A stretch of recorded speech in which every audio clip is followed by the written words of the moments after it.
What's going on, ladies and gentlemen? My name is Pwn, and I'm sure you're asking yourself, what is Ghost Recon Online, or GROW for short? Tom Clancy's Ghost Recon Online is a third-person shooter. It is considered a free-to-play, and it does have one of those models where you can put in actual currency, USD, or mouth hugs, or whatever it is you pay with, and you can actually buy in-game items, so on and so forth. So, without further ado, let's talk a little bit about the game. Ghost Recon Online was created and published by Ubisoft. Now, this is where things get a little crazy. It was originally created for PC, and they have announced that it's supposed to be released on the Wii U as well. I'm pretty sure that they're going to jump ship on that eventually, seeing as how they postpone it. But they were saying they were willing to work on that free-to-play model and converting it over there. Now that you've seen games on the next gen with the PlayStation 4 and Xbox One, now that you've seen games like Blacklight Retribution, which also follows the same kind of formula, where it's a free-to-play, but people can actually use in-game currency and actual currency themselves to purchase these items, it's exciting to know that a game like this could actually be ported over and used on PlayStation 4 or Wii U or whatever it is they happen to release it on. So that's a very, very promising thing about this. Now, what I like about this game is that it's fun, it adds unique aspects, it's kind of futuristic / modern at the same time. So the gunplay and the maps feel like they're pretty much how they would expect as if you were running around the city right now. But the characters themselves, the abilities are a little bit futuristic. Anyone that has ever played one of these types of games know exactly what's going on with this title. And the free-to-play version is pretty much the same damn thing.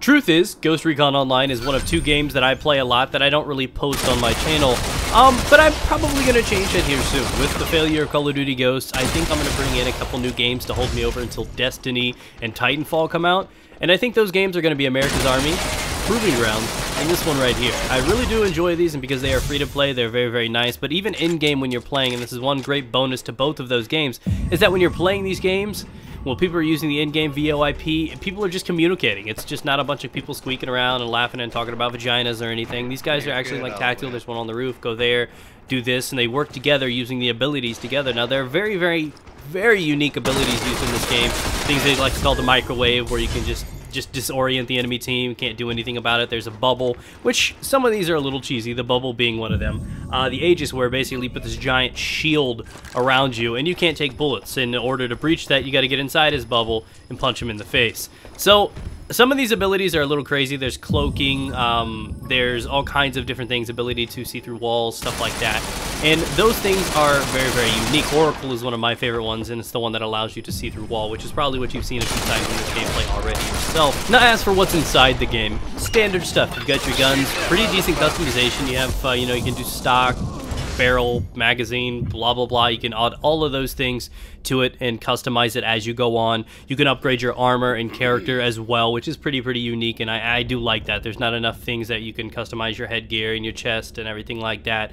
So you can fluctuate and build your character on. The three classes are Recon, Specialist, and Assault. Obviously, sound exactly what they sound like. Each of them have their unique abilities and stuff like that. They have, advantages between health and so on and so forth. So there are different things that you would expect out of those unique classes. They also have certain items and weapons that they use for them. Obviously, the Recon is going to have, the sniper rifle or the MP5 or whatever you want to equip to it.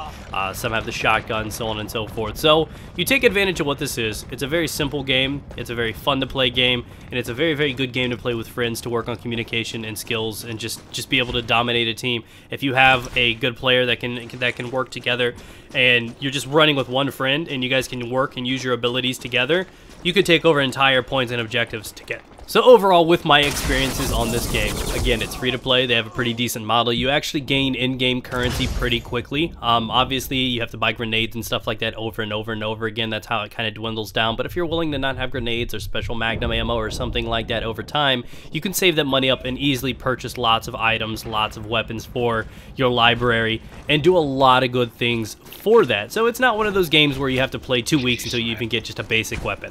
So it's a little bit easier with that, and for that I applaud them.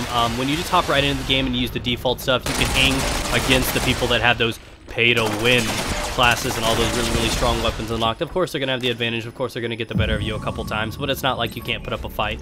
And anyone with decent skills can actually just hop in here with default stuff and still rape face. So that's what this game is. Overall, it stands pretty solid. Again, it is one of my top 5 shooters that are considered free to play. So this one's definitely got Pwn's stamp of approval. If you guys want to, add it to your library. Can't hurt by trying it, and once you play it a little bit, you may have some fun. I would recommend you guys playing with friends. It's not bad solo, especially with the VoIP, the fact that you can talk with other people in game. You don't ever feel like you're alone, and it's a really, really cool thing. You don't get that out of a lot of shooters.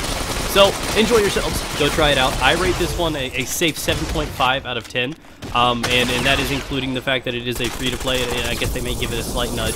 But again, visually, the game is pretty nice. I mean, it could use better textures and stuff like that, but for what it is, the fact that it's a free-to-play, and it's very, very easy to hop into, get in and out, and great communication and everything like that, great game types, and the unique aspects towards, you know, following your teammates around and working together with the abilities. Again, pretty good. My only major gripe with the game are some of the abilities are a little cheesy or unnecessary and really, really hard to counter. But other than that, the game runs smooth, hit detection solid for what I've been dealing with, and I would recommend you guys to play it. So I'll definitely be posting some more of this on my channel. Hopefully you enjoy it, and hopefully you pick it up yourselves. So thank you guys for watching. Stay moist.